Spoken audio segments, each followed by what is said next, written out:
Ito ang reading mo, Cancer.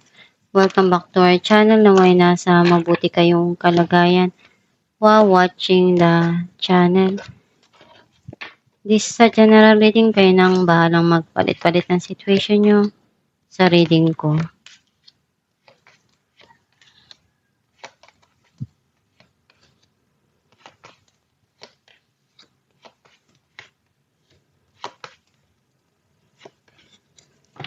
At the bottom of the deck, Ten of Swords. I feel like yung nasa-sense ko na energy mo dito, you feel betrayed or backstabbed by someone, or some of you nagkaroon ng end dun sa situation kasi napagod ka na burnout ka na. Ang mensahe ng card mo, may mga bagay ka dito na kailangan mong pagdesisyonan pero naguguluhan ka pa. You try to balance para hindi ka magkaroon ng confusion or malito sa mga nangyayari sa buhay mo ngayon. Andun yung may reconciliation or pagkikita na mangyayari dito. Some of you, pwedeng ini-enjoy mo yung araw na to. May ina-attendan kang event or party, celebration. Nakikita ko na may regret na pinagsisihan mo ng sobra. Some of you, someone wants to offer you something here. May mga plano ka pagdating sa mga gusto mo mangyari sa buhay mo, sa kinabukasan mo, at iniisa-isa mo na yon. Some of you may travel dito. Pagdating sa passion mo, sobrang busy mo dun. Dun ka naglalaan ng panahon, oras mo ngayon.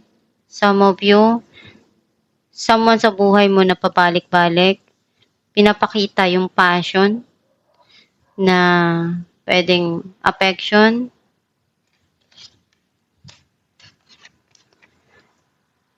May mga opportunity na darating para sa'yo. Some of you may message na marireceive. Nakikita ko na may mga gumugulo ngayon sa isipan mo, na-stress ka, nadidepress ka. Some of you, andun yung sadness. Nakikita ko na at the back of your mind, mga desisyon ka dito na pinag-iisipan mo ng malalim. Tinitingnan mo kung ano yung paraan na pwede mong magawa dun sa mga sitwasyon na pumapasok sa buhay mo. Clarify natin ang Two of Pentacles.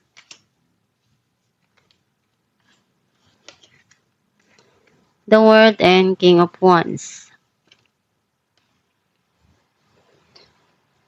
You manifest a lot of changes sa buhay mo.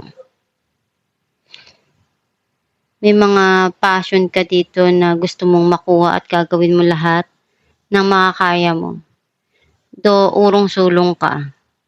Or someone sa buhay mo na hindi makapag-desisyon right now. Naguguluhan pa.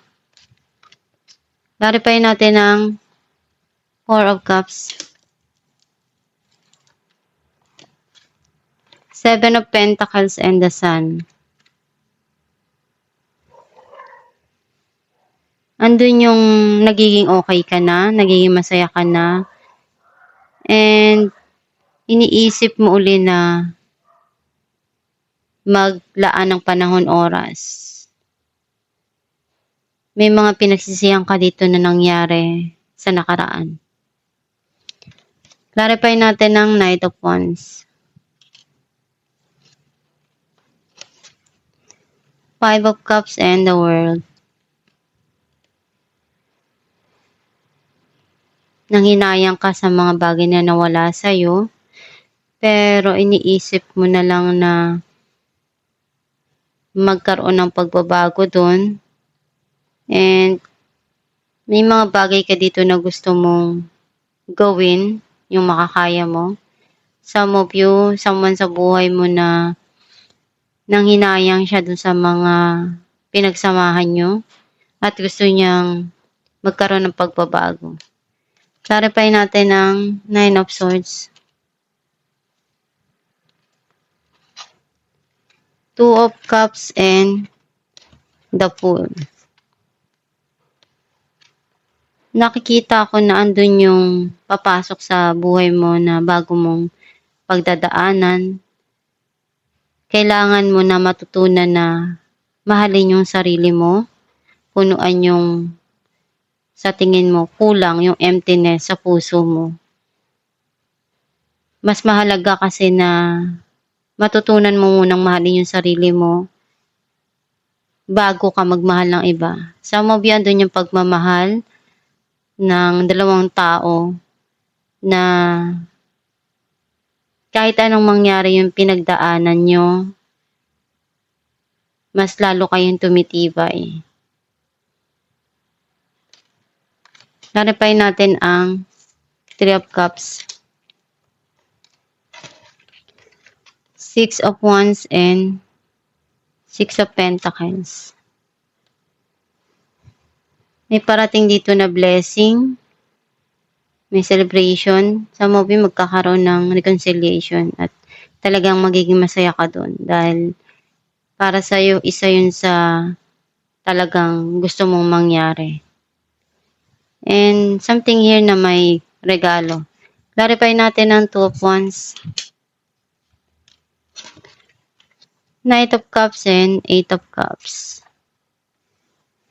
Someone wants to tell kung ano yung nararamdaman niya. At naghihintay lang siya ng tamang panahon at oras. Pinaplano niya na kung ano yung mga bagay na gusto niyang gawin or magagawa niya dun sa pagkikita niyo. Or paano niya sasabihin kung ano yung nararamdaman niya sa'yo. Clarify natin ng 8 of Wands. Some of you, pwedeng ikaw to na may mga plano ka dito na gusto mong gawin pagdating sa puso mo. May hinihintay ka or gusto mo nang kalimutan yung mga nangyari sa nakaraan at punuan yung pagmamahal na mas kailangan mo ngayon. 4 of Pentacles and the Hermit. Hindi mo pa rin makalimutan yung past na sitwasyon or yung person. Andun pa rin sa point na naaalala mo pa rin yung pinagsamahan nyo kasi may mga memories ka dun na masaya.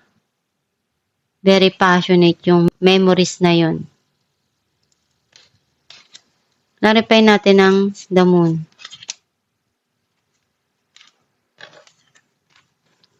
Knight of Wands and the Hangman.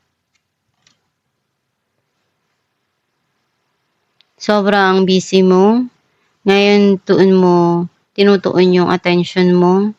At yung mga bagay ka ditong pinag-iisipan na gawin pero hindi ka makapag-umpisa. Alamin natin kung ano mensahe ng yung gabay.